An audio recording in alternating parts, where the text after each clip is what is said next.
ময়দার মধ্যে হাত ডুবিয়ে বুঝি জীবনের নরম গরম দিকটা। প্রতিটা রুটির ভাঁজে লুকিয়ে আছে এক একটা সংসারের গল্প। আগুনে ফেঁপে ওঠা রুটির মতোই জীবনের প্রতিটি চেষ্টাও একদিন ফুলে ওঠে। আসসালামু আলাইকুম, আমি তহমিনা লাইফস্টাইলে সবাইকে জানাই স্বাগতম। আশা করি যে যেখান থেকে আমার ভিডিওটা দেখছেন আল্লাহর রহমতে ভালো আছেন। আলহামদুলিল্লাহ, আমিও ভালো আছি। প্রতিদিনকার মতো আজকে আমি একটা ডেলি রুটিন ভিডিও নিয়ে আসলাম। আজকের ভিডিওটা আমি শুরু করলাম রাত থেকে। আজকের ভিডিওয়ে আমি সকালবেলার জন্য রুটি রেডি করে রাখছি, রাতের বেলা সব কিছু গুছিয়ে থুচ্ছি। তার কারণ আমার অনেক ভোরে রুটি বানাতে হয়, তখন আসলে সময় পাওয়া যায় না। তাই রাতে আমি কিভাবে রুটি বানিয়ে ফ্রিজে রেখে তারপরের দিন বানাই রুটিটা, সেটাই আপনাদের সাথে শেয়ার করব। আর এই রুটি বানাতে গিয়ে আমার যা ঝক্কি সামলাতে হয় সেটা আপনাদের সাথে শেয়ার করব, দেখলেই বুঝতে পারবেন। সারাদিন কাজকর্ম ব্যস্ততা সেরে রাতে আবার ছেলে মেয়েকে পড়াতে পড়াতে আমার এই রুটিগুলো বানিয়ে রেডি করে রাখতে হবে। তা না হলে আমার সকালবেলা অনেকটা কষ্ট হয়ে যায়। অনেক ভোরে যেহেতু আমার এই রুটিগুলো লাগবে, তার কারণে আমি এখন রাত 9:30টার সময় রুটিগুলো বানিয়ে রেডি করে রেখে দিচ্ছি। শুধু রুটি না, আমি রুটি বানানোর পরে আলু ভাজিও কেটে নেব। আর রুটি বানাতে গিয়ে শুরু হয়ে যায় আমার সাথে একটা যেন মহাযুদ্ধ। আমি রুটি বানাই নীরবে, তাড়াতাড়ি, কিন্তু আছে আমার ঘরে দুকোনা, আমার একটা ছেলে আর একটা মেয়ে, তাদের জন্য রুটি রাখতেই হবে, তারা বানাবে। এক এক করে আমি সব রুটিগুলো বানিয়ে নিচ্ছি। বানানো হয়ে গেলে তারপরে আমি রেখে দেবো, শেষে আমার ছেলে মেয়ের জন্য 2টা, ওরা বানিয়ে নেবে। এবার শুরু হয়ে গেল আমার মেয়ের পালা। আমার মেয়ে এই যে শুরু করছে, রুটি বানাচ্ছে, আবার আমি ওইদিকে রুটি বানাচ্ছি, একটু একটু করে আটা নিয়ে ও আবার ফুল বানাচ্ছে। এটাই চলে আসলে রুটি বানাতে গেলে আমার যুদ্ধ।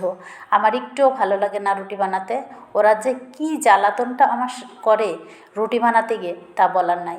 ওইদিকে ছেলে পড়ছে আর মেয়ে পড়া রেখে চলে এসছে। দেখেন মেয়ে রুটি বানিয়েছে কেমন করে। এবার মেয়ের কাছ থেকে কেড়ে নিয়ে শুরু করলো আমার ছেলে। আমার ছেলেও আলতো হাতে সুন্দর করে ঘুরিয়ে ঘুরিয়ে নিচ্ছে, আর চলছে হাসাহাসি ইয়ার্কি সব রকমই। আমার ছেলে দেখেন কত মসৃণভাবে সুন্দর করে কিন্তু রুটিটা বানিয়ে নিচ্ছে। আপনারা দেখলেই বুঝতে পারবেন কত সুন্দর করে, কত নিখুঁতভাবে, মনে হচ্ছে প্রফেশনাল রুটি বানাই। এই দেখেন, একটু দেখিয়ে নিলাম। রুটি বানাতে গিয়ে আমার সাথে যেটা হয় সেটা কি আপনাদের সাথেও হয়? দেখেই বুঝতে পারলেন আমার সাথে কি হলো। যাই হোক, এইভাবে এক এক করে সব রুটিগুলো বানিয়ে নিলাম। বানানো হয়ে গেলে তারপরে আমি এবার ফ্রিজে রাখার জন্য কিছু প্রসেস করে রেখে দেবো। আবার মেয়ে একটু কুড়িয়ে কাড়িয়ে পেয়েছে, সেই রুটিটা আবার বানাচ্ছে। এবার বলছি একটু দেখাও, আমি বানাচ্ছি রুটি। তারপরে তো ওইদিকে বানাতে থাকলো, এদিকে আমি রুটিটা ফ্রিজে রাখার জন্য প্রসেস করে নিলাম। কিছু কাগজ আমি গোল গোল করে এইভাবে কেটে নিয়েছি। কেটে নিয়ে তারপরে একটার পর একটা আমি রুটি এইভাবে দিয়ে সাজিয়ে নিচ্ছি। এইভাবে রেখে দিলে আমার সকালবেলা একটু কষ্টও কম হবে, আর আমার তাড়াতাড়ি হয়েও যাবে। অনেকটা ভোরেই আমার লাগবে, তার জন্য আমি রাতে রুটিগুলো রেডি করে দিচ্ছি। এক এক করে এইভাবে সব রুটিগুলো আমি সাজিয়ে নেব। রুটি বানাতে যে আমার সাথে যে আমার ছেলে মেয়ে এইভাবে জ্বালাতন করবে আমি বুঝতেই পারিনি। ভাবলাম ওরা পড়ছে, আমি বানাই, তাহলে হয়তো আজকে বিরক্ত করবে না। তার দেখলাম উল্টোটাই হয়ে গেল।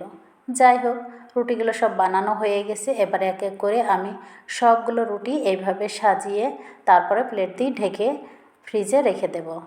সাজানো হয়ে গেছে, এবার আমি এই প্লেটটা দিয়ে এভাবে ঢেকে রেখে দেবো। এদিকে আমার মেয়ে দেখেন রুটি বানিয়ে সুন্দর করে ডিজাইন করে ফুল করে নিয়ে চলে এসছে। ওর রুটিটা কত সুন্দর হয়েছে, তাই না? খেলার ছলে যাই হোক, সুন্দর করে রুটি বানিয়েছে। আর এদিকে আমার রুটিগুলো সব একেবারে কমপ্লিট। এবার ফ্রিজে উঠিয়ে দেব। তারপরের দিন দেখেন আমি কতটা ভোরে উঠেছি, দেখে আপনারা বুঝতে পারছেন। আমি এই জন্য আপনাদের সাথে একটু শেয়ার করলাম যে আমি কতটা ভোরে উঠে চলে আসলাম রান্নাঘরে। আর এই তো রান্নাঘরে লাইট দিয়ে বাইরেটা দেখিয়ে দিই কতটা ভোর। এখনও অনেকটা দেরি আছে সূর্য উঠতে। এইদিকে আমি সব কিছু যেহেতু রেডি করে রাখছিলাম, আমার এবার তাড়াতাড়ি কিন্তু হয়ে যাবে। এইভাবেই চলে আমার প্রতিদিনকারের রুটিন। এইভাবে সব কিছু রাতে পরিষ্কার করে রাখছিলাম, আবার সকালবেলা আমি যখন রান্না শুরু করি তখন আবার কিন্তু আমি এভাবে মুছে নিই। তাহলে দেখা যাচ্ছে রাতে আসলে কি না কি ঘুরে বেড়াই, এর ওপরে রান্না করতে গিয়ে তো অনেক কিছু পড়েও যায়। আস্তে আস্তে সকাল হচ্ছে, তাই আপনাদের সাথে একটু শেয়ার করে দিলাম কত সুন্দর সকালটা, তাই না? এদিকে আমি রুটিগুলো বের করে নিয়ে আসলাম। এবার এক এক করে আমি রুটিগুলো সব ছেঁকে নেব। ছেঁকে রুটিগুলো আমি ভালোভাবে রেডি করে নেব। এদিকে আমি পানি গরম দিয়ে দিয়েছি, অল্প কয়টা ভাত রান্না করব, কারণ ছেলে স্কুলে নিয়ে যাবে। রুটি দিলে সারাদিন যদি রুটি খেয়েই থাকে, লং টাইম স্কুল করে যেহেতু, তাহলে তো শরীরটা খারাপ হবে। এদিকে দেখেন আলু ভাজিটা কুচিয়ে রাখছিলাম, সেটাও বের করে নিয়েছি। এক এক করে আমি রুটিগুলো সেঁকে, এদিকে ভাতটাও প্রায় হয়ে গেছে, একদিকে রুটি বানাচ্ছি আর একদিকে ভাতটাও রান্না করে নিয়েছি। এক এক করে সব রুটিগুলোই কিন্তু আমি ছেঁকে নিয়েছি। রুটিগুলো ছাঁকা হয়ে গেলে তারপরে আমি আলু ভাজিটাও করে নেব অফ ক্যামেরায়, যদি পারি কিছুটা আপনাদের সাথে শেয়ার করব। এভাবেই সব কিছু রেডি করে নিয়ে ছেলের জন্য এদিকে টিফিন রেডি করে নিয়েছি। ছেলের জন্য আমি করেছি আলু ভাজি আর ডিম পোস্ট, টিফিনে যাবে।